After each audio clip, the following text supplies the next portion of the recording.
Mesdames et messieurs, fidèles téléspectateurs, fidèles abonnés aussi qui nous suivent par l'internet, nous vous saluons de partout où vous nous suivez ici encore une fois de plus dans RT, dans votre émission Décrypto, votre émission des analyses des actualités, chaque vendredi 21h et samedi 15h.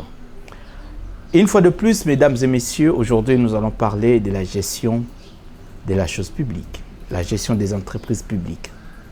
On a vu beaucoup de choses qui se passent, on a vu beaucoup.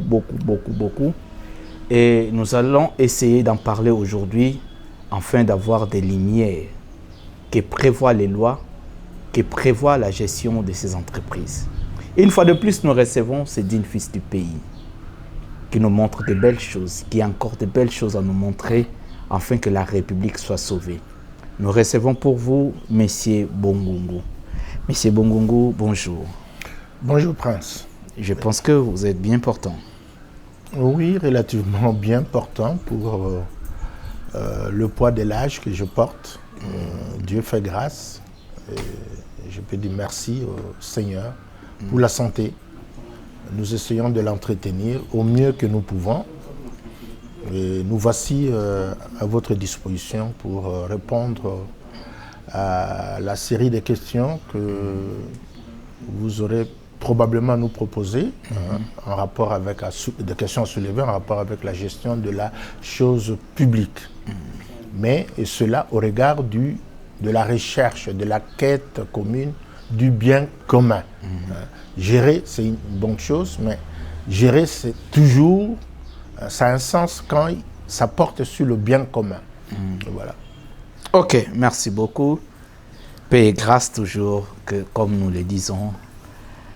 Aujourd'hui, on a remarqué qu'il y a plusieurs chutes, plusieurs faillites aux entreprises publiques. Vous êtes un expert, vous avez de l'expérience, beaucoup de connaissances. Quand vous regardez la chute, la faillite de plusieurs entreprises, qu'est-ce que vous vous dites particulièrement? Oui, en particulier, je voudrais parler plus de l'échec national. Parce que mon regard remonte toujours aux années 1960, avec raison. En 1960, exactement le 30 juin, quand nous accédions à la souveraineté internationale, en fait, les dirigeants de l'époque, que nous appelons communément les pères de l'indépendance, indiquaient répondre à une attente sociale primordiale, à savoir construire la paix. La paix entendue, comme le disait Saint Paul VI, le pape Paul VI, la paix c'est notre nom pour le développement, donc une paix durable. Et le peuple congolais avait nourri une utopie. Mais le constat est que 65 ans après, cette utopie populaire de construction d'une paix durable, donc d'un développement durable, eh bien cette utopie apparaît comme définitivement hors portée pour la société, pour le peuple et même pour l'État congolais. Voilà la préoccupation essentielle. Et le regard va tout de suite vers ceux qui détiennent les rênes de la gestion de la chose publique. Alors je parle de l'échec, pourquoi? Tout simplement parce que je me dis, nous avons manqué le premier coup de pioche. En 65 ans, je résume personnellement l'évolution nationale. Cette navigation a vu en quelques 5 étapes. Je vois les années cha-cha-cha, l'euphorie de l'accession du pays à l'indépendance, les années 1960. On a dansé, et d'ailleurs nous continuons à danser aujourd'hui les cha-cha-cha. C'est devenu même un hymne africain. Et on peut dire que de 67 à 1975, je parle des années de labeur. Je me souviens que le président Mobutu, quand il avait pris le pouvoir, en 1965 déjà, il avait dit au peuple congolais, retroussons les manches. Donc, il faut travailler. Le bonheur commun, c'est dans le travail collectif et individuel. Et ces années de dur labeur nous ont apporté un peu de bonheur. Labeur, bonheur. Malheureusement, à partir des années 77, nous avons perdu, en fait, la boussole pour le travail. On s'est arrumé. Est-ce que c'est parce que les impairs parti-État nous ont embarqués un peu dans la réjouissance, jusqu'à ce que nous avons même mal interprété quand on dit, quand le président Mobutu disait « Heureux le peuple qui chante et qui danse ». Vraisemblablement et certainement, il ne disait pas qu'il fallait danser et chanter pour être heureux. Non, il dit, vous constatez avec moi que ce peuple qui chante et qui danse est heureux. Et c'était ça. Hein, le fond Ils sont enterrés par le fruit du travail. Par le fruit du travail. Mais aussitôt après, lui-même qui, en 1965, condamnait la classe politique de ce qu'elle était en train de chercher à récolter le fruit là où elle n'avait pas sémé, eh bien, il a laissé la même classe politique, maintenant sous sa conduite, jouir et commencer à récolter là où elle n'avait pas sémé. Ils se sont dit, le président aime beaucoup les chants et la danse. Non, je ne pense pas que le président aime beaucoup les chants et la danse. Le président Mobutu voulait dire. Et c'était compris un peu dans ce sens-là. Non, malheureusement, parce que regardez aujourd'hui, ça a continué. La suite de l'après-Mobutu, Mzee Kabila, Joseph Kabila, Félix Tshisekedi, c'est le peuple qui enclenche les chants et les danses. Donc, c'est finalement un peu dans notre ADN culturel, quelque part. Mais cela ne nous dédouane pas les responsables de leurs obligations. Donc, après les années de dur labeur, il y a eu les années 80, ça a conduit aux années 90, donc des années, je peux dire, délire, qui ont atteint leur apogée avec la conférence nationale souveraine. C'était vraiment le délire. Vous vous rendez compte, nous avions près de 3000 délégués à la conférence nationale souveraine. Pendant près de 2 ans, hommes et femmes ne travaillaient plus. Vous imaginez si, par exemple, ils avaient pris quelques hectares de terre en Sélé ou à Maluku, qu'est-ce qu'ils n'auraient pas produit? Eh bien, on a alors vraiment institutionnalisé ce régime dit cha-cha-cha, que nous appelons délire, année délire. Et après les années délire, nous avons dans les années 2010, année de délige. C'est les déliges.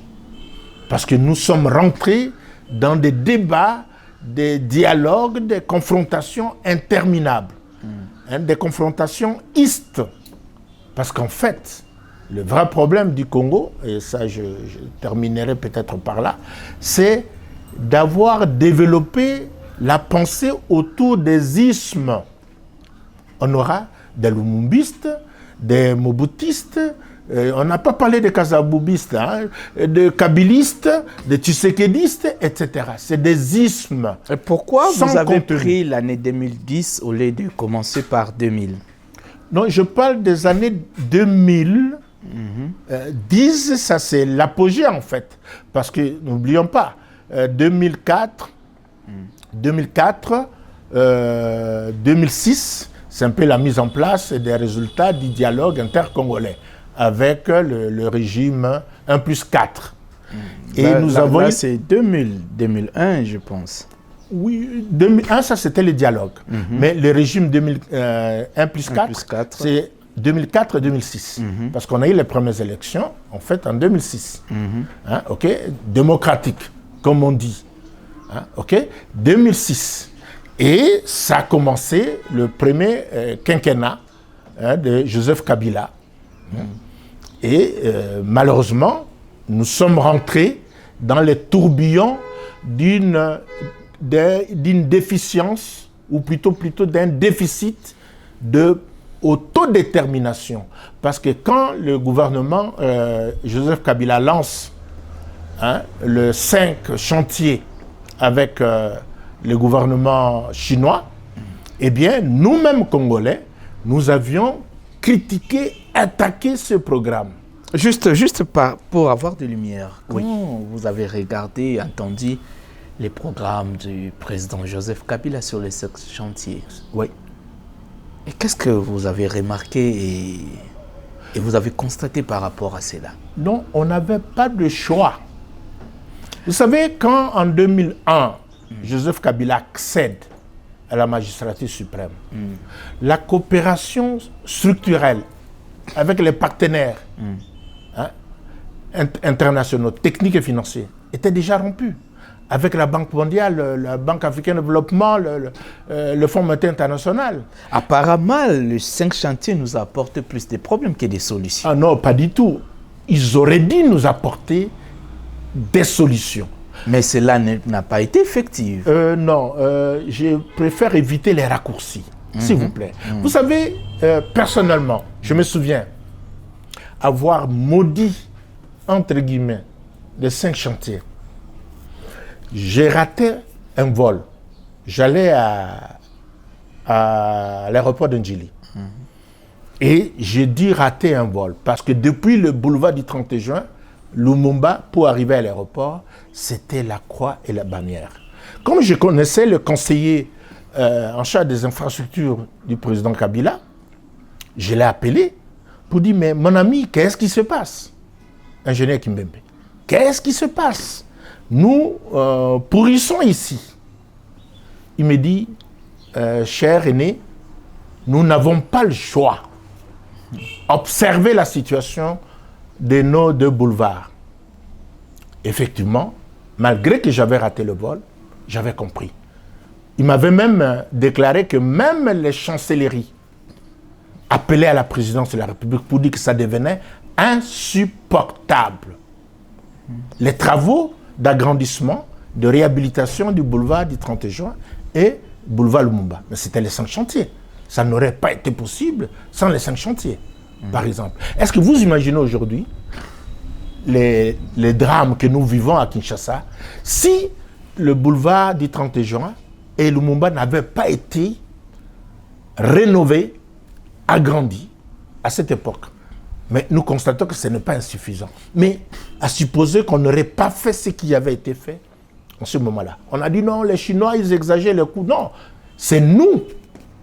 C'est la qualité du travail. Si nous avons besoin du bon travail, eh bien, ça a un prix, ça a un coût. Et nous avons des capacités pour pouvoir analyser ces coûts-là et dire oui, nous les assumons à ce niveau-là. Et à nous également, maîtres d'œuvre ou maîtres d'œuvre délégués, à assurer le contrôle pour nous assurer que le travail qui s'exécute se fait conformément au cahier des charges. Et que l'entreprise, qu'elle soit chinoise, qu'elle soit occidentale ou autre, est en train de faire l'ouvrage que nous attendons au prix consenti. Donc le problème, ce n'est pas la source. Mais vous comprendrez, si je l'ai dit ainsi, c'est parce qu'en 2001, c'était la conditionnalité à Joseph Kabila. Si vous voulez que nous reprenions la coopération structurelle avec votre pays, vous devez accepter nos conditions. Voilà d'où est partie l'idée des engagements des réformes. Et c'est en 2004 que le comité de pilotage de la réforme des entreprises publiques avait été créé, COPIREP.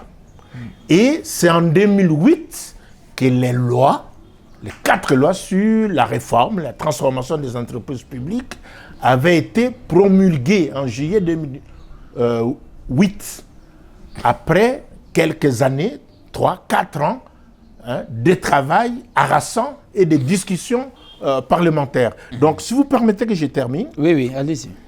C'était une parenthèse pour répondre à votre sous-question. Oui, bon, ce n'est pas seulement ma question. Il y a beaucoup de gens qui se posent la question. Qu'est-ce que le pays a bénéficié de ces programmes 5 chantiers? Mais ça nous a amené où? Non, mais le programme 5 chantiers n'a pas été exécuté à la hauteur des premiers engagements. Vous savez pourquoi? Même au Parlement congolais, on en avait discuté. Il y a eu des Congolais qui se faisaient ténors pour contester, pour combattre le programme 5 chantiers. Mais écoutez, qu'est-ce que la Chine ne fait pas? La Chine est présente dans le monde entier aujourd'hui. Les investissements chinois. OK? C'est à travers le monde. La politique des petits pas a conduit en fait à asseoir le pouvoir, l'emprise de la Chine, l'emprise économique de la Chine. Donc, on pourra y revenir. Okay. Mais ce que je voulais dire, c'est que après les années délire de la Conférence nationale souveraine, nous sommes entrés dans les années d'élige. Et ce qu'il est à craindre, c'est qu'aujourd'hui, les années 2020 se traduisent en années naufrage. Vous voyez?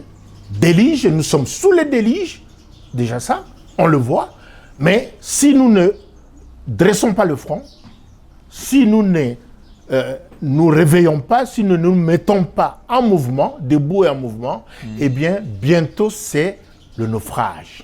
Et tout ce qu'on aura pris comme mesure, dialogue entre les figures sociopolitiques marquantes du pays, pour espérer conjurer le risque funeste de ce naufrage, n'apporteront rien.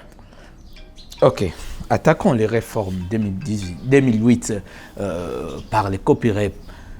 Aujourd'hui, il y a plein de problèmes que nos entreprises rencontrent par rapport à ces réformes. Apparemment, ces réformes ne sont pas prises en compte dans notre pays. Oui. Vous savez, les réformes, le problème, c'est que ces réformes sont tissées comme des greffes à l'arbre institutionnel national. Vous savez, on réforme une entreprise, le secteur du portefeuille, qui est déjà miné de l'intérieur. Mais quelle réforme on peut, en fait, engager pour espérer quoi? Que cet arbre dont les racines sont complètement pourries, même si on fait des greffes au niveau des branchages et autres, ça ne va rien donner. C'est pourquoi nous revenons toujours sur l'engagement des pères de l'indépendance. Je reviens sur la promesse de Lumumba. Je crois en avoir parlé lors d'une de nos interviews précédentes. Okay. Qu'est-ce qu'il disait? Et en ce moment-là, ce n'était pas dit lumumbisme. Vous voyez le drame. C'est que nous avons décroché. On a mis le tout, les débats, les idées sur les personnes. Lumumbisme, moboutisme, etc. Non. Quand Lumumba disait que notre choix de la voie de l'indépendance rapide, c'est le choix de la liberté et de la fierté. C'était l'option nationale. Rien de Lumumba là-bas, rien de Kasavubu, rien de qui que ce soit. C'était les pères de l'indépendance qui s'exprimaient par la voix de Lumumba. La voix de la liberté et de la fierté. Pourquoi? Et il justifiait. Parce que un peuple, un pays qui n'est pas indépendant, quels que soient les acquis positifs du système colonial, quel que soit tout ce qu'on peut tirer du passé récent, eh bien, ce peuple-là, ce pays-là n'a pas l'essentiel. C'est pourquoi il faut s'assumer. Il faut que nous nous retrouvions entre nous-mêmes, après avoir été maltraités, avilis. Eh bien, retrouvons-nous entre nous-mêmes pour choisir, pour dire le Congo que nous voulons, donc définir, assumer notre destin, l'assumer par nous-mêmes, tel que voulu par nous-mêmes, et ainsi définir les nouvelles structures qui soient adaptées à notre caractère, à notre mentalité, et évacuer toutes ces mentalités qui nous ont été imposées par la colonisation. Est-ce qu'aujourd'hui, nous avons des structures qui répondent à notre vie? Nous n'en avons pas du tout parce que nous ne les avons même pas pensées. Je ne cesse de le répéter. C'est pourquoi je dis, on réforme un arbre qui est déjà penché à l'âge mûr, on ne trouvera pas de résultats. Il faut refonder le Congo. Il faut repartir des racines. Et en ce moment-là, on pourra envisager des réformes ou des adaptations. Mais commençons d'abord par définir le Congo que nous voulons. C'est pourquoi j'ai dit ceci. Pour revenir au portefeuille de l'État, l'utopie populaire de construction d'une paix durable, d'un développement durable pour l'ensemble, c'est-à-dire le bien commun, eh bien cette utopie est devenue aujourd'hui hors portée. Pourquoi? Parce que les structures que nous avions héritées de la colonisation et que nous essayons de réformer tant bien que mal, ces structures sont inadaptées aujourd'hui. Et c'est tellement inadapté que même la réforme qu'on a lancée en 2008, qui a aujourd'hui, c'est combien? 17 ans. Vous vous rendez compte?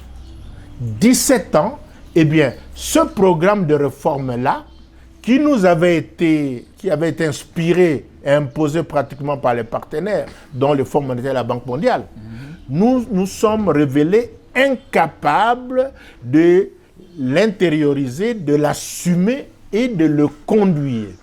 De sorte que toutes les entreprises publiques, principalement les 7 qui ont été transformées en sociétés commerciales, sont des entreprises, des sociétés faillies. On peut les citer. Vous avez la Régie des voies aériennes, la société commerciale de postes et télécommunications. Vous avez la Société nationale d'électricité, la Régie de distribution d'eau. Vous avez la Société commerciale des transports et ports, ONATRA, qui a repris aussi son acronyme ONATRA. Vous avez la SNCC, Société nationale des chemins de fer, et vous avez la GECAMIN. Voilà les 7 sociétés retenues à l'époque comme structurantes de l'économie nationale et sur lesquelles le programme de réforme s'était appuyé dans l'espoir de booster l'économie nationale. Mais quand on examine aujourd'hui, faute d'une bonne gestion, eh bien, ces sociétés-là sont faillies et les institutions publiques sont démissionnaires. Ok. En commençant par le Parlement, le gouvernement et puis les équipes, comités de direction, conseils d'administration de la plupart de ces sociétés-là. Ok, on va aller dans des responsabilités parce que des responsabilités sont partagées. Quand nous regardons ces réformes, est-ce que cela ne cause pas de problème parce que cela a été imposé par la Banque mondiale. Non, nous disons imposer. Parce que cela n'est pas venu proprement de nous. Oui, mais le problème, c'est que, je l'avais dit encore au cours d'une émission, depuis 2004, j'avais même rappelé le propos du président français Emmanuel Macron, quand il est arrivé ici en 2023. Il nous a dit, depuis 2004, l'État congolais se révèle incapable de restaurer sa souveraineté. 94, je pense. Depuis 1994. Oui. L'État congolais se montre incapable, désespérément incapable, de restaurer sa souveraineté au plan sécuritaire, de la défense, économique, sociale. C'est la vérité. Mais pourquoi? Pourquoi il rappelait 2004 94. C'est parce que il a trouvé dans les rapports officiels du gouvernement français. Parce que j'ai rappelé qu'en 94, c'est l'année au cours de laquelle Emmanuel Macron avait eu son bac. Donc, il n'était pas encore aux affaires. Il n'était même pas encore pressenti comme étant appelé à jouer un quelconque rôle public en France. Mais regardez que dans la continuité des affaires, au niveau du gouvernement français, il a eu des rapports qui lui révélaient que depuis 1994, ce pays-là, Zaïre, redevenu Congo, est incapable de restaurer sa souveraineté. Donc voilà la préoccupation. Mais les partenaires, ils sont partenaires. Parce que quand nous sommes membres du Fonds monétaire international, de la Banque mondiale, et quand les autres mettent des moyens techniques et financiers à notre portée, à notre disposition pour nous aider à nous relever, mais nous avons l'obligation des résultats. Parce que nos contre-performances peuvent impacter très négativement sur la santé de ces institutions, par exemple de Bretton Woods. Notre incapacité à rembourser les crédits reçus. Mais ça impacte si ça se multiplie au niveau de plusieurs pays. Vous voyez? Donc, c'est vrai, nous disons imposer parce qu'on conditionne la reprise de la coopération comme c'était le cas en 2001. C'est vrai, mais on n'avait pas de choix. Et je crois que si le régime Kabila, Joseph, avait pensé au contrat chinois, c'était un peu pour essayer de s'affranchir de la contrainte Banque mondiale, Fonds monétaire, en rapport avec justement cette conditionnalité pour la reprise de la coopération structurelle. Alors, puisque nous-mêmes, nous n'avons pas, on ne nous impose pas, on nous dit, si vous voulez prendre notre assistance, voici ce qu'il faut faire. Nous disons oui, nous acceptons. Mais ce qui est important, c'est comme Lumumba avait promis. Il faut maintenant assumer ce destin-là. Ce destin-là, nous disons, voilà, la réforme, c'est celle-là. Et selon vous... Alors, est-ce que nous l'intériorisons? Est-ce que nous la comprenons? Et est-ce que surtout, nous l'assumons? J'ai dit, nous n'assumons pas. J'ai dit imposer, c'est un peu par caricature. Mais c'est pour nous juger nous-mêmes assez sévèrement. Et à juste titre, nous n'assumons pas. Et ça paraît comme si on nous l'impose, non? On nous propose. Parce que nous pouvons dire non. OK? Mais nous disons oui. Et quand mais nous allons disons jusqu'au non, bout. quand nous disons non, Oui. à telle proposition, Oui. qu'est-ce que ça pourrait arriver? La rupture avec la coopération avec la Banque Mais mondiale. écoute, Prince, mais nous avons vécu ici des années sans coopération, déjà depuis Mobutu. Vous savez, c'est depuis le massacre de l'Inilou qui avait été fabriqué. Il y a eu des incidents, c'est vrai, mais les médias occidentaux, avec la complicité indolente de nous, Zaïrois, classe politique zaïrois, il y en a qui étaient même partis à Washington. Je me souviens encore Moulaja, un cadre de l'IDPS qui était proche de Kibasa Maliba. Il le disait sur le plateau de la RTNC qu'il était, lui, dans l'antichambre du bureau Oval de Clinton pour monter cette histoire-là de massacre de l'Inulu, de manière à faire très mal au gouvernement, au régime Mobutu, mais malheureusement aussi au peuple zaïrois, au Zaïre, notre pays. Et je me rappelle que le journaliste de la RTNC, les jeunes, lui posait la question. Et que dites-vous, M. Moulaja, si aujourd'hui d'autres compatriotes congolais menaient de telles actions, ne les qualifierait pas d'actions anti-patrie, ok? Mais il n'avait pas eu de réponse. C'est Guy Matundu, je crois. Je me souviens très bien de cette émission-là, sur le plateau de la RTNC. Eh bien, c'est ce que nous avons été capables simplement d'aller déshabiller le pays. Mais nous n'avons pas été capables de donner du répondant aux propositions, aux réflexions des partenaires extérieurs.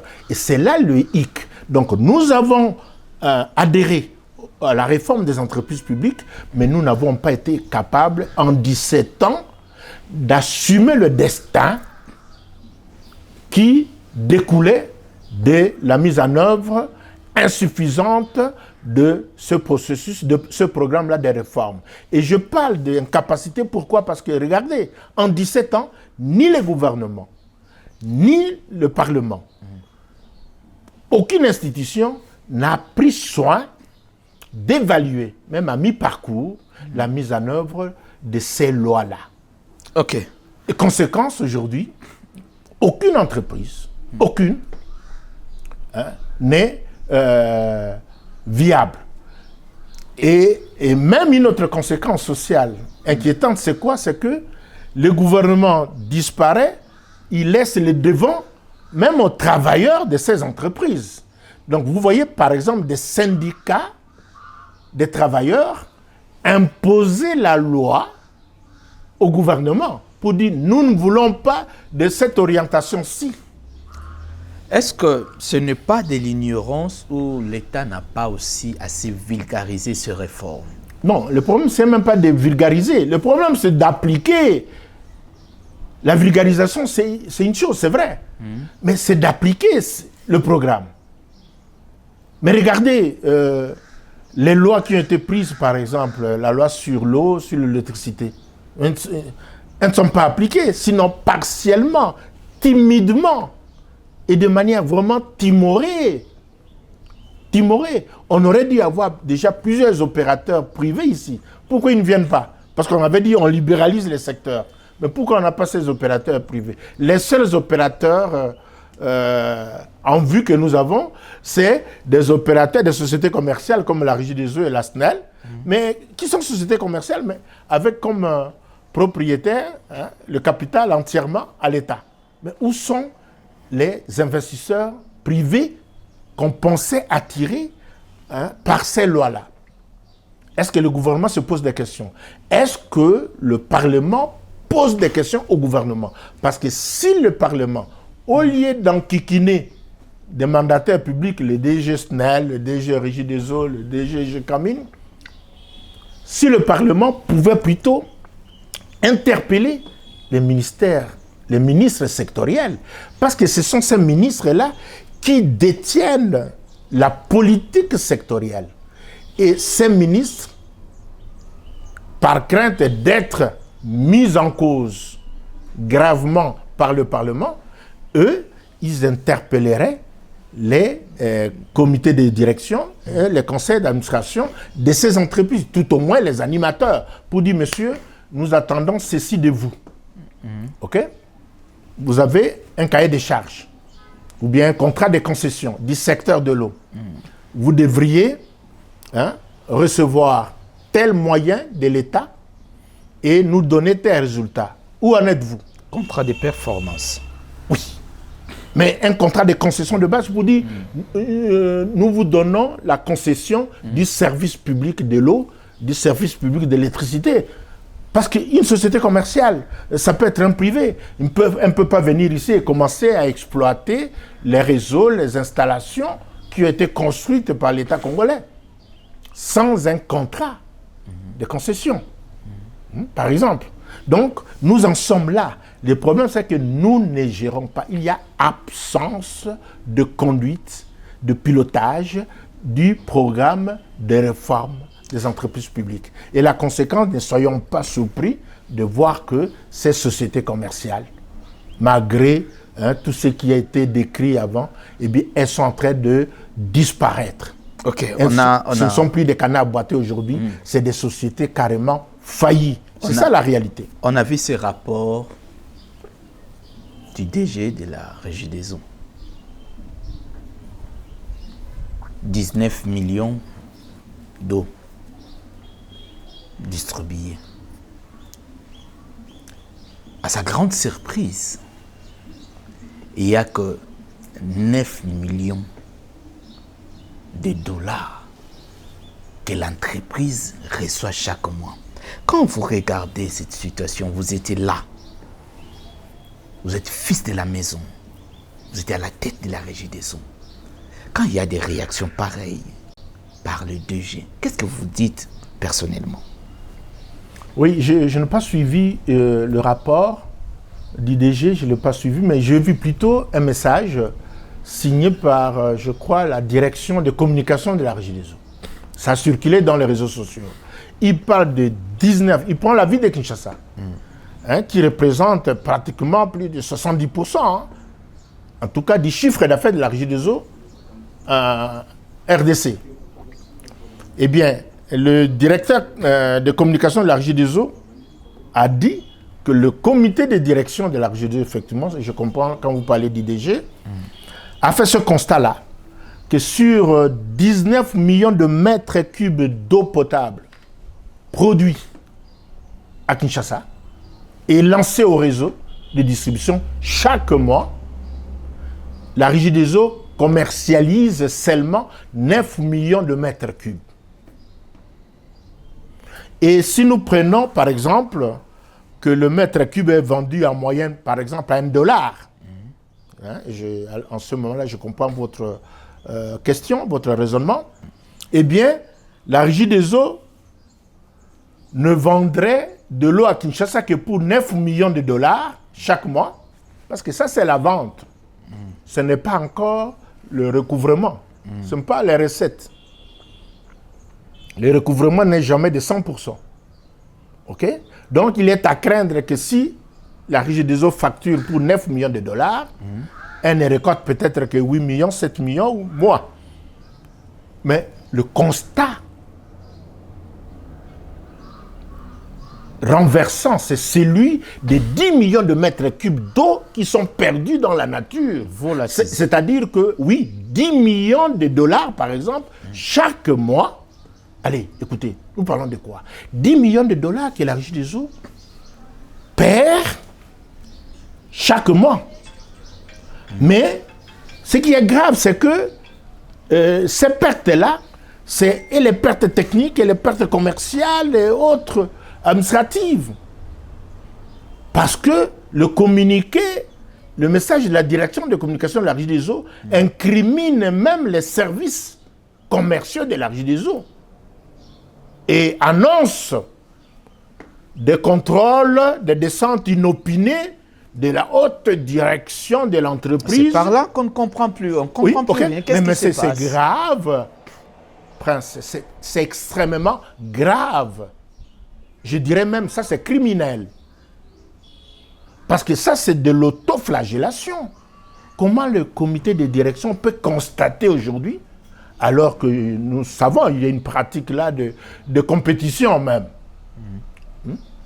On attribue même des prix d'excellence XY aux mêmes agences, aux mêmes services de facturation et autres.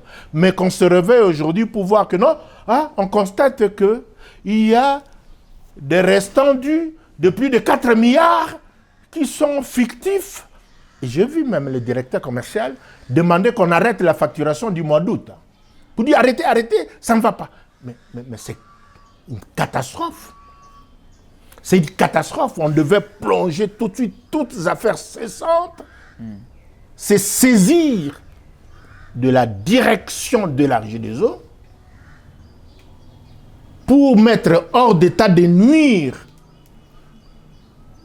les équipes en place pour espérer peut-être limiter les dégâts. Mais aujourd'hui, je peux dire, sans crainte de me tromper, en tant qu'ancien, quand même dirigeant, que là, la société est faillie.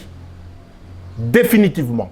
Avec un rendement des réseaux de 47%, parce que 9 millions sur 19 millions, ça veut dire que c'est 47% seulement de rendement réseau.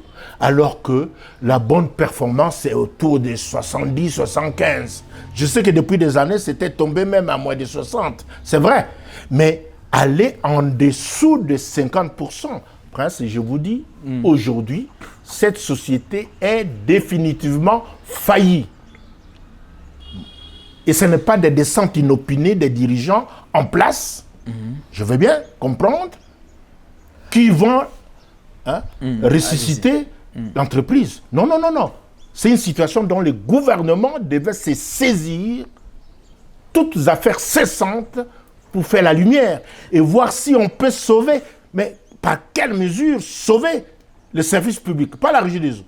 La régie des eaux devient irrécupérable. Mais le service public de l'eau devient irrécupérable. Irrécupérable, à ce niveau-là. Aucune société comme ça. Regardez, regardez. Je vous donne cet exemple. Est-ce qu'il fallait-il pas... Bon, allez-y. Je vous donne un exemple. Peut-être qu'on comprendra ce que je suis en train de dire. Allons dans le domaine de la santé publique. Je ne suis pas médecin, mais j'aime bien, j'aurais pu devenir chirurgien. Parce que mon premier choix, c'était de devenir médecin. Okay? Mais voilà. Aujourd'hui, je suis ingénieur. Bon, okay. Écoutez, mais j'aurais été chirurgien. Est-ce que vous imaginez une victime d'une attaque, je ne sais pas d'où, on lui coupe les veines jugulaires, les artères carotides, là, tout ça, je ne sais pas, au niveau du cou ici, et le sang gicle. On amène la victime à l'hôpital, et puis on trouve qu'au service des urgences, les médecins disent non, ici chez nous, il faut que nous appelions les chirurgiens. Les chirurgiens ne répondent pas. Les chirurgiens ne répondent pas, nous attendons. Mais entre-temps, nous allons faire quoi? On fait les examens, compatibilité, groupe A, oui, B positif. Eh bien, on va faire la transfusion sanguine. Et vous croyez que nous sommes par exemple minuit, les services, le médecin de garde va se borner à faire la transfusion sanguine en espérant qu'à l'arrivée du chirurgien le matin, il va trouver le patient et tenter de le sauver? Non, s'il vous plaît. La transfusion, c'est ce que fait la régie des eaux aujourd'hui. On construit, enfin le gouvernement, on construit des usines.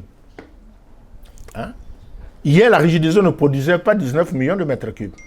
Donc, avec les usines qu'on construit, on va augmenter encore la production. On pourra passer, ah oui, bien sûr, on pourra passer peut-être à 22 millions, 25 millions par mois. Pendant que les ventes vont peut-être baisser de 9 millions à 8 millions avec la gestion que l'on déplore aujourd'hui. Et quelle est la solution? Et en ce moment-là, le rendement va tomber à 40%, à moins de 40%. Il n'y a aucun redresseur d'entreprise en faillite dans le monde entier. Mais il faut juste identifier par où l'hémorragie s'est fait. Oui, oui, d'accord, mais ça c'est un travail de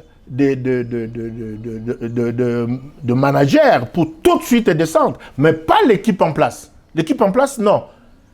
Elle a déjà montré malheureusement ses limites quand elle dit que la solution, c'est que la haute direction, je ne sais pas laquelle, va commencer à faire des descentes inopinées sur le terrain pour constater quoi? Oui, pour voir ceux qui volent, ceux qui font des factures. De fausses factures et des factures de complaisance. Allez, ok? Au grand mot, de grand remède. Parce que des petits remèdes là n'apportent rien. Ce n'est même pas un remède. Est-ce que lorsque vous regardez ces communiqués, lorsque vous regardez tout ce qui est autour de ces communiqués, est-ce que les comités de gestion ne jettent pas sa responsabilité vers les agences? Non, on ne peut pas. Le comité de gestion ne peut pas le jeter là. Les agences, tout ça travaille sur quoi? Quand on dit la haute direction, quel est le rôle de la haute direction? qui a reçu un mandat, le mandat public, ce sont ceux qui sont nommés par ordonnance présidentielle. Ce sont eux, conseil d'administration et comité de direction. Ce sont eux qui ont reçu le mandat public. Et bien sûr, les directeurs qui reçoivent mandat public par subdélégation. Parce qu'un directeur nommé par le conseil d'administration, il reçoit aussi pouvoir de gestion du conseil d'administration. Voilà, c'est ça. Donc, c'est ce groupe-là. Mais la haute direction, c'est les organes statutaires. C'est le comité de direction. Ce sont ceux-là. Mais je dis, moi je crois qu'ils sont eux-mêmes aujourd'hui frappés, plongés dans la torpeur. Quand ils ont vu cette gravité. Parce que moi qui vous parle, j'ai écrit dans mes tribunes, j'ai lancé des tribunes depuis 4 ans, 5 ans, 6 ans, pour alerter, pour dire c'est catastrophique ce qui est en train d'arriver à l'entreprise. Le rendement réseau était déjà à des 55%, 54%. Mais je ne pouvais pas m'imaginer que dans l'entretemps, le rendement réseau pouvait tomber à 47%, en bas de 50%. C'est pourquoi j'ai dit, je n'ai vu ça nulle part. En tout cas, pour des sociétés périphériques. Hein, ok? Mais il n'y a jamais eu de redressement possible. Ça ne se redresse pas. Pour ça, il faut simplement enterrer et puis refonder d'autres services publics sur ça. La Régie des eaux telle qu'elle est devenue. Ce que je dis pour la Régie des eaux, sans acharnement, c'est valable pour pratiquement beaucoup d'autres entreprises. Parce que j'ai vu le ministre Sakombi dernièrement lancer une session de formation des jeunes plombiers, des jeunes électriciens, dans le cadre d'un projet Banque mondiale, parce que ce sont des futurs entrepreneurs locaux, tout ça. Allez, soyons sérieux. Cela rentre dans quelle politique sectorielle? Ok? Ces jeunes vont, par exemple, on va externaliser ou sous-traiter certains services d'exploitation de la Régie des eaux. Mais quand on n'a pas résolu le problème lui-même, c'est-à-dire réparer, restaurer les veines et les artères par lesquelles les sang coulent, au lieu d'irriguer le cerveau, par exemple, et quel sang? Le sang oxygéné que nous perdons. C'est-à-dire de l'eau potable et de l'eau déjà traitée qu'on est en train de perdre. Où on a mis des heures et des jours de travail, des milliers d'agents, des kilowattheures d'énergie électrique, des tonnes de produits chimiques. Allez. Mais le ministre a projeté jusqu'en 2030 pour ce oui, mais ça m'a fait encore rire parce qu'il a dit, on lui a fait dire que d'ici 2030, regardez, nous sommes en 2025, d'ici 2030, le taux de décès en électricité, par exemple, va passer, je ne sais pas, 10%, 15% aujourd'hui, à 60% dans 5 ans. Allez, si en 30 ans, on n'a pas réussi à ajouter 10%, ok, c'est en 5 ans qu'on va ajouter 40%. Allez, est-ce que nous avons la maîtrise des choses dont nous parlons? Et pendant ce temps-là, je vois le personnel SNEL, les travailleurs, qui marchaient là pour protester contre un projet de démembrement de la SNEL. Je dis, mais... c'est une belle option?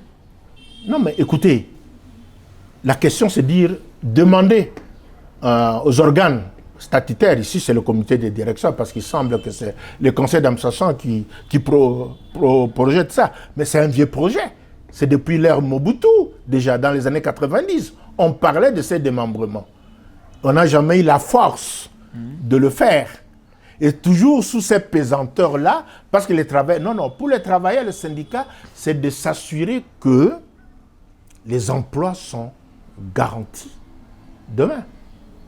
Sécurisés. C'est de s'assurer que les conditions de travail sont garanties, de bonnes conditions. Que les conditions sociales, donc les rémunérations autres, sont garanties. Qu'il y ait 10 sociétés, 50... Mais ça, c'est l'État, les institutions étatiques qui doivent assumer ça. Mais ils ont peur de leur avantage. Oui, non, mais le problème, c'est pour les syndicats, c'est exiger. Non. Ici, les démembrements... Non, mais écoutez, quand je suis travailleur d'une entreprise publique, je ne deviens pas propriétaire. C'est un abus. Ces entreprises, ces sociétés appartiennent au peuple congolais. Ce n'est pas à nous, membres du personnel de la société. Parce que moi, j'ai eu la chance, l'opportunité de travailler dans une entreprise publique. Et donc, ça devient ma propriété avec mes collègues travailleurs. Nous sommes 1000, 4000, 5000, 10 000.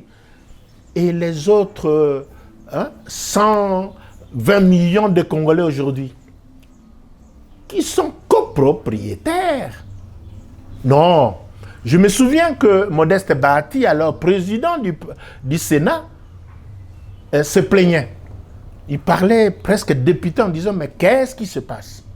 Comment est-ce que les institutions du pays laissent aux syndicalistes les devants?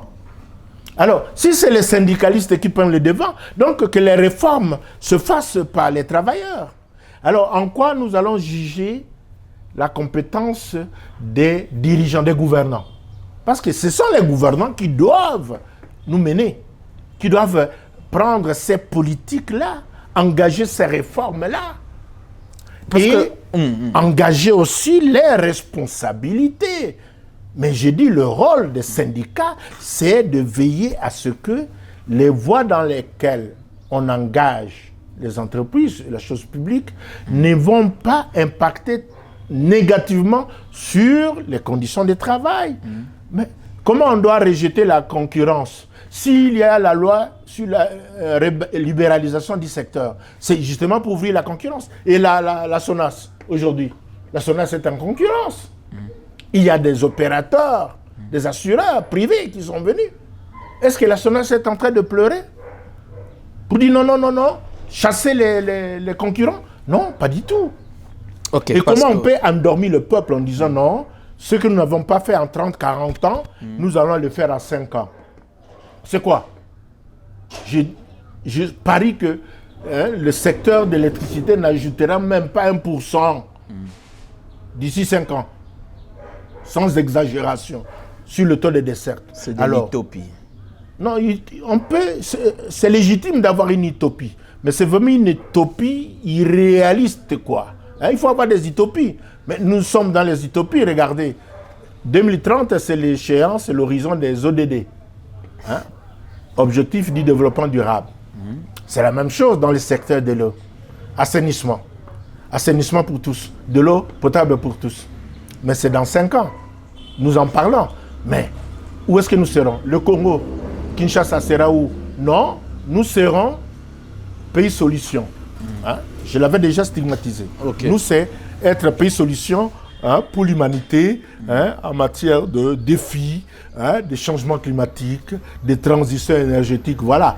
Notre rôle, c'est de nous projeter en pays solution. Alors que nous sommes incapables pour les secteurs vitaux.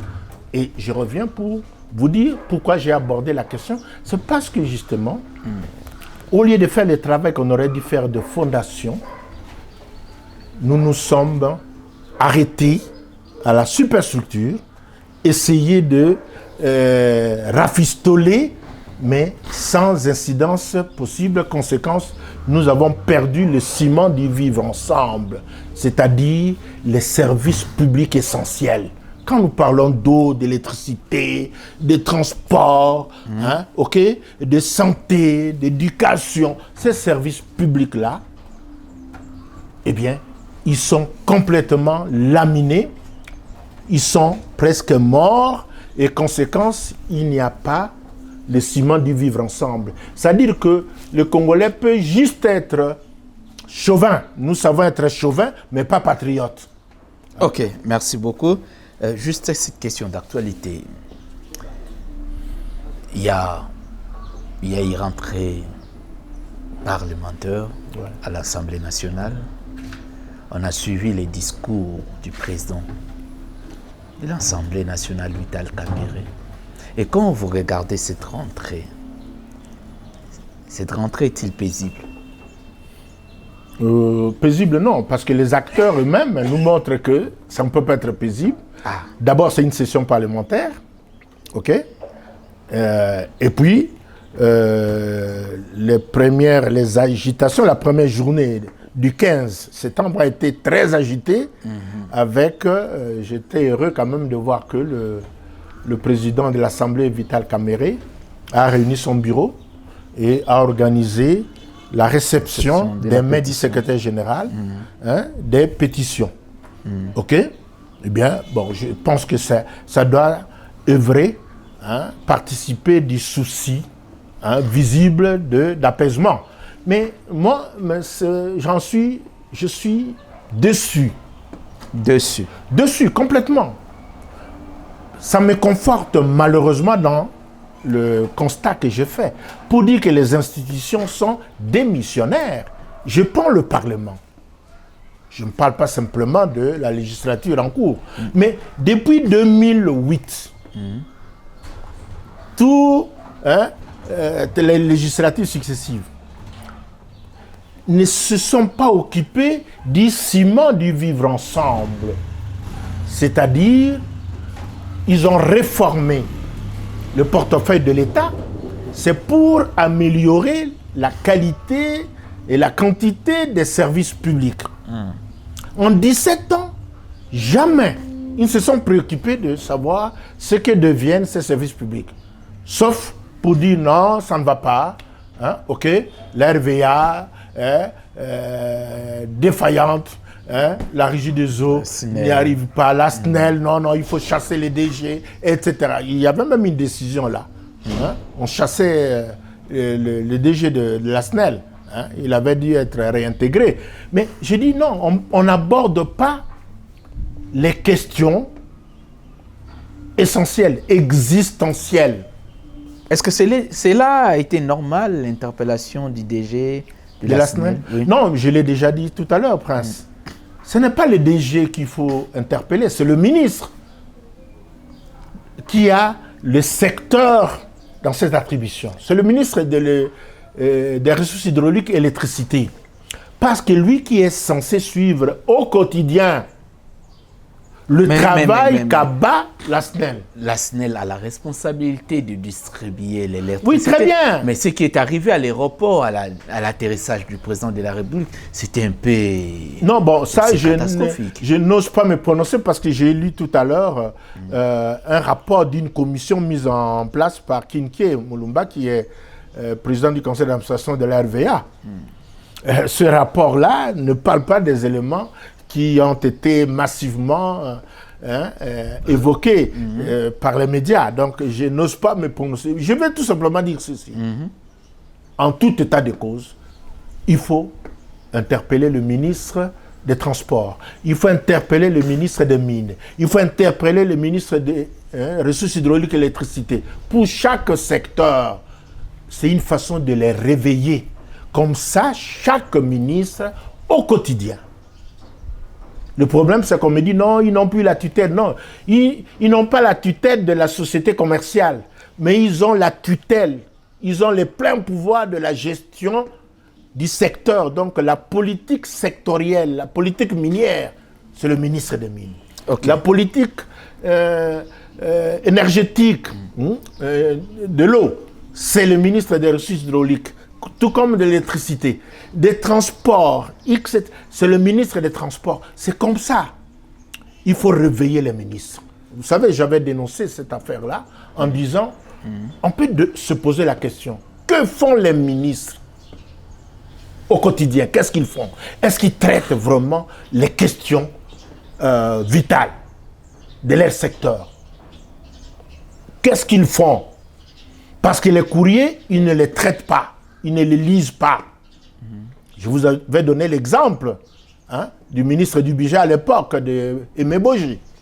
C'est le directeur des cabinets agents qui répond à une suggestion que j'avais faite importante sur la réduction du train de vie de l'État à travers les dépenses communes. Et j'ai vu visiblement que le ministre n'avait pas lu, et même le directeur des cabinets et son adjoint qui signait la lettre sur ordre de son Excellence, Monsieur le ministre du Budget, ministre d'État à l'époque, eh bien, je vous dis que la question a déjà été prise en charge par ailleurs, etc. et il répondait sur... Disons, il était hors sujet. Ça m'a inquiété. Mais alors, que voulez-vous qu'aujourd'hui, on puisse pérorer sur un incident dramatique, hein? Moi, je préfère ne pas en parler parce que nous ne devons pas mettre sur la place publique de telles faiblesses. Ok, parlons de ce dossier Kamere. Est-ce que Kamere n'est pas un homme incompris par les Congolais? Bon, je ne sais pas le juger, hein, parce que lui-même, est-ce qu'il est différent des autres? Je me souviens à l'époque, quand Kamere était arrêté, hein, mappé, je m'étais fendu d'une tribune. Libérons provisoirement, hein, Vital Kamere. Et je proposais, je crois vous l'avoir dit, Prince, hein, qu'on puisse plutôt mettre de l'argent à disposition pour qu'on construise une prison de haute sécurité, de très haute sécurité, sur l'île de Boulambemba. Comme ça, tous les anciens, y compris les actuels, on nous enferme pour nous demander, hein, en fait, de confesser, que chacun puisse restituer à la République, à l'État congolais, ce qu'il estime détenir, mais de manière indue. Parce que vous savez, mais je n'avais pas eu de réaction de Vital Kamere lui-même. Il semble qu'il avait même douté de la sincérité de mon propos. Hein. Je ne confirme pas. Mais ça m'a étonné. Hein, parce que les dirigeants, aujourd'hui, ne prennent pas le temps d'écouter. Dans une société en difficulté comme la nôtre, les gouvernants devraient être aiguillonnés par des suggestions, positives comme négatives, critiques comme très critiques, qui viennent de partout, de toutes les élites, okay? Au-delà de ce que le peuple est en train de transmettre. Mais, malheureusement, la chose se passe seulement entre les figures sociopolitiques marquantes. Moi, je ne suis pas parmi ces figures sociopolitiques marquantes. De sorte que quand on parle de crise, crise de légitimité du pouvoir, dialogue, c'est entre les figures sociopolitiques marquantes, où on trouvera des tshisekédistes, des lumumbistes, des mobutistes. Je dis non, c'est sans contenu. Il n'y a aucun contenu dans le lumumbisme. Parce qu'il n'y a jamais eu un véritable lumumbiste. On n'en a jamais dit. J'en ai parlé à un vétéran qui s'est dit lumumbiste ici. On a eu à discuter là-dessus. Donc, c'est sans contenu. Parlons plutôt de ces idées qui ont été véhiculées, de ces visions, de ces utopies qui ont été formées par les hommes politiques, les hommes d'État congolais. Donc, au lieu de voir que le dialogue à faire, la réconciliation à faire, c'est entre le peuple d'en haut, c'est-à-dire ces figures sociopolitiques marquantes, et le peuple d'en bas, parce qu'il y a rupture. Je n'ose pas être prophète du catastrophisme, apôtre dit catastrophisme. Je refuse qu'on me taxe ainsi. Mais pourquoi refusez-vous de voir, hein, ce spectre lugubre-là à l'horizon proche? Pourquoi? Vous savez, en 89, je me souviens, c'est le président, le maréchal Mobutu. Si en 90, il avait lancé les consultations populaires avec Edouard Mokolo, hein, c'était à la suite de quoi? Principalement des remous qu'il y avait eu. Et ces remous, vous savez, qu'est-ce qu'il y avait suscité? C'était très loin, hein? Son ami Nicolas Ceausescu et Elena, son épouse, avaient été zigouillés comme ça. Et l'image avait circulé. C'est des choses qui arrivent. Il ne faut pas souhaiter. Mais mieux vaut prévenir. OK? Nous sommes en train de suivre le Népal. Hein, ce qui se passe au Népal. Comme ça. Parce que simplement le gouvernement, hein, le Premier ministre avait décidé d'interrompre les réseaux sociaux. Vous savez? C'est le ras-le-bol. Moi, j'ai dit, les colères cumulées, une fois qu'il y a une étincelle, hein, vive, qui tombe dessus, ça peut faire flamber l'édifice, et faire tout écrouler. Alors j'ai dit, il faut que les dialogues dont nous parlons soient les dialogues de la réconciliation véritable des cœurs. J'avais insisté. Est-ce que vous pensez aujourd'hui si Kamere tombe ou Kamere pourrait accepter un dialogue sincère comme ça? Parce que la tête de Kamere est recherchée aujourd'hui. Non, recherchée par les députés, ça c'est leur affaire interne. Ne donnons pas à cela plus d'importance qu'il doit y en avoir. Il y a plus d'importance à voir qu'on n'a pas d'eau, qu'on n'a pas d'électricité, qu'on a un problème de voirie. À Kinshasa, par exemple, devenu presque insoluble à l'approche de la saison des pluies. Vous savez, moi... Kamere tombe ou pas, ça m'est égal. Je ne souhaiterais pas qu'il tombe. Mais s'il tombe, ce n'est pas la première fois, lui-même l'a dit, qu'il tombe. Il avait dit démissionner, non? Sous Kabila. Non, le problème, c'est que ce n'est pas un problème national.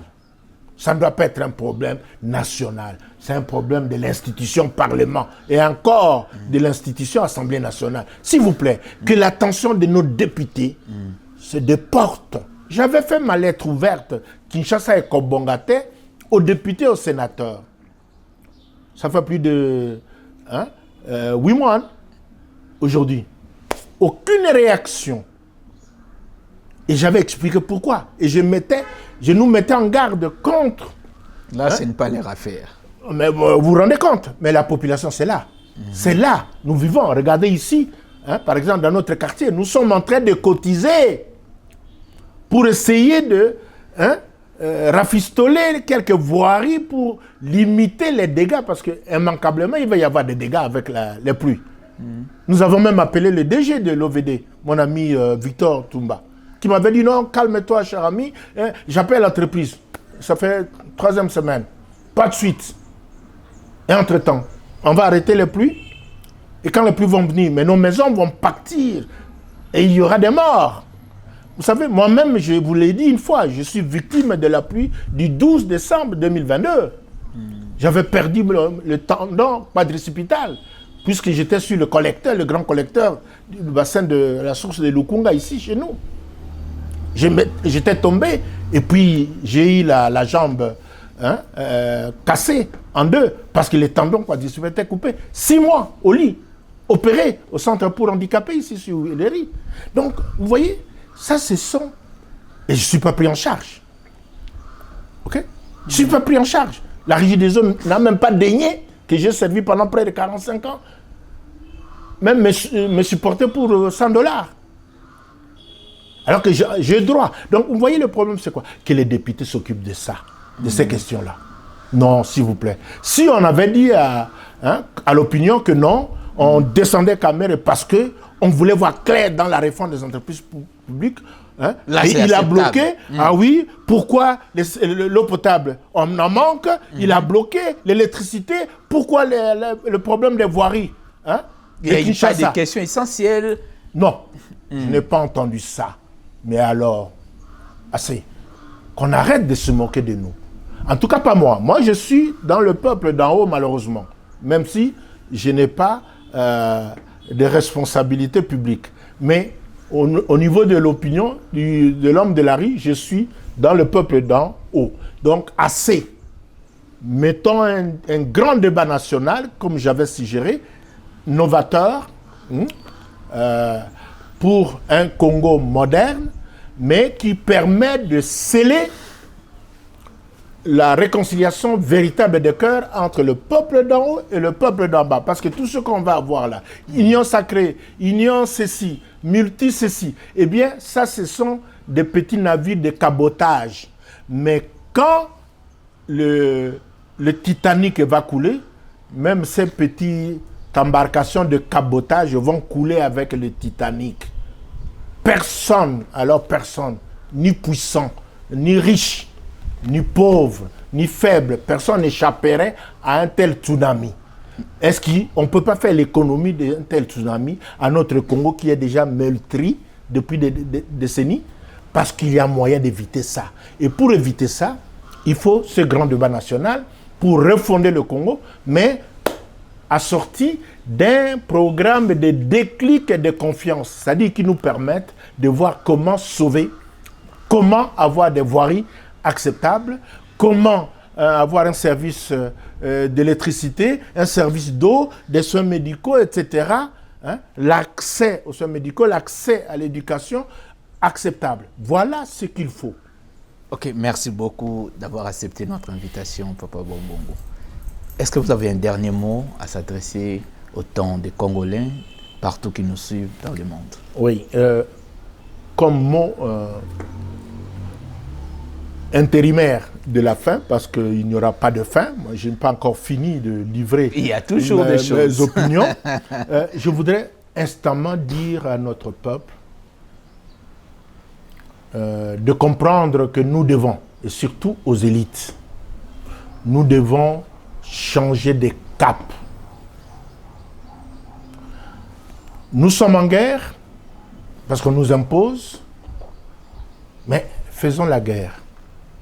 Et pour faire cette guerre-là, toutes les voies sont possibles. Hein, j'ai entendu le président Trump dire, par exemple, une journaliste avant de quitter Washington, ah non, il faut que le président ukrainien obtienne un accord avec la Russie. Oui. Donc, tout ce qui peut aider, concourir à obtenir la paix, Le vivre ensemble. le vivre ensemble. Le vivre ensemble, d'abord, à l'intérieur. Parce que ce vivre ensemble intérieur, dans une société multi-ethnique comme la nôtre, multi-tribale, je peux même dire raciale, impose que nous puissions écouter la sagesse de Martin Luther King. Je crois que c'est le président Bill Clinton qui avait repris dans son ouvrage en 2000, Se préparer pour le 21e siècle, hein, quand histoire et gloire, espoir se rencontrent. Eh bien, il faut que histoire et gloire se rencontrent aussi pour le peuple congolais. Et cette sagesse de Martin Luther King, c'était de dire les hommes se haïssent, les Congolais se haïssent parce qu'ils ont peur les uns des autres. Aujourd'hui, nous nous haïssons parce que nous avons peur les uns des autres.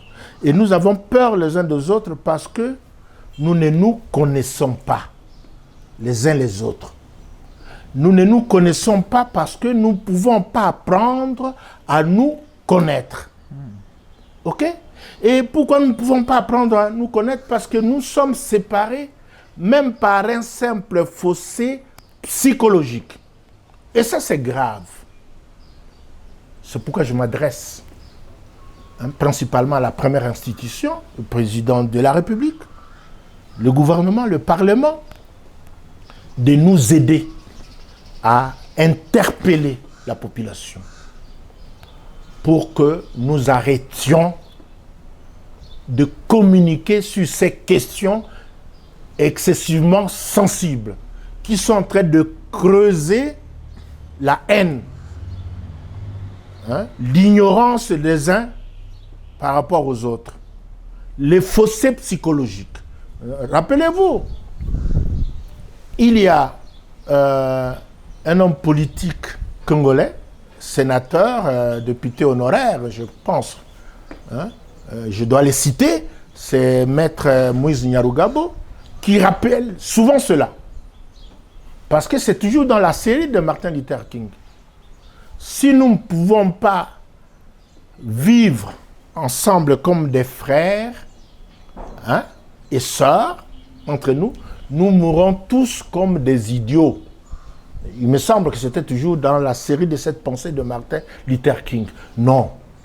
Ce que nous entendons chaque jour, qui est débité, surtout dans les réseaux sociaux, par des experts des Congolais qui sont devenus experts en tout. OK?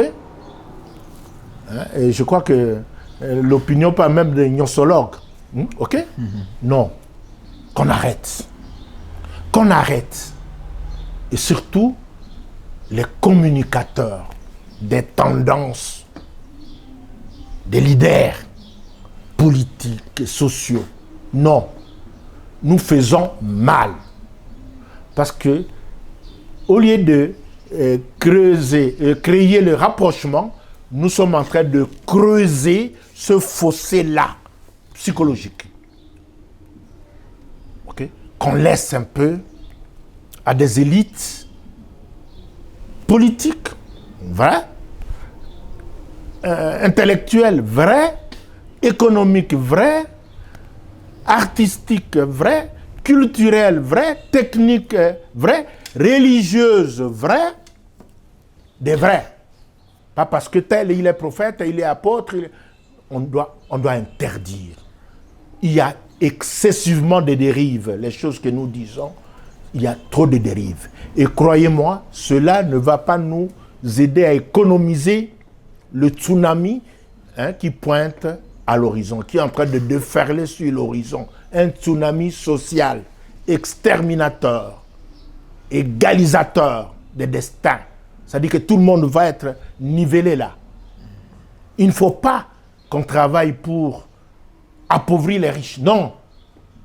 Okay? Même quand on parle de réduction du trait de vie, l'idée, ce n'est pas d'appauvrir ceux qui gagnent beaucoup. Non, ce n'est pas ça. Je crois qu'il y a un président américain célèbre qui avait dit ça. On n'enrichit pas les pauvres en appauvrissant les riches. Non. OK? Attention, ne tombons pas dans ça. Il ne faut pas que les riches deviennent notre ennemi. Non. OK? Non. Parce que le danger est quoi? Et c'est Jacques Attali qui nous enseigne. Entre les deux peuples-là, le peuple d'en haut et le peuple d'en bas, il y a un grand fossé. Et pour le peuple d'en bas, le peuple d'en haut ne fait pas partie du peuple. Et alors que le peuple, c'est un concept global, total. Et si nous, élites, nous n'impulsons pas la tendance dans le sens de la réconciliation véritable des cœurs, comme l'avait recommandé le pape François de Rese-Mémoire en janvier ici 2023 sur la terre congolaise de Kinshasa, eh bien, et le triptyque qu'il avait préconisé, c'était le dialogue, éducation et travail. Insistons là-dessus, il faut que les autorités nous aident. S'il faut être critiqué pour ça, oui, je pense qu'il le faut. Nous devons arrêter avec des discours qui sont en train de creuser le fossé, même simple fossé psychologique. On est là entre des saints et des démons. Okay? On est là entre des pro-patries et des anti-patries. Non, ce n'est pas ça du tout. On peut avoir des idées opposées sans que nécessairement l'autre que vous dites antipatrie soit réellement antipatrie. Il n'y a pas d'antipatrie. Soyons patriotes sans être chauvins. Merci beaucoup. Soyons patriotes sans être chauvins. C'est le dernier mot de ces missions. C'est digne fils du pays que nous avons l'habitude, nous avons des séries, des émissions avec lui. Il y a encore tant de choses à nous donner. Il y a encore tant d'intelligence et de connaissances à avoir chez lui. Mesdames et messieurs, merci de nous avoir suivis encore aujourd'hui. Restez fidèles à votre émission et à votre émission Décrypto chaque vendredi, 21h et samedi, 15h. Un grand merci à cet homme qu'on appelle Pacheral Mokonko, le secrétaire de tous les CEC. Nous te saluons là où tu nous suis. Et un grand merci à vous tous qui nous suivez fidèlement. Commentez l'émission, dites-nous vos propositions, vos suggestions et seront toujours les bienvenus. Mesdames et messieurs, ciao, à la prochaine.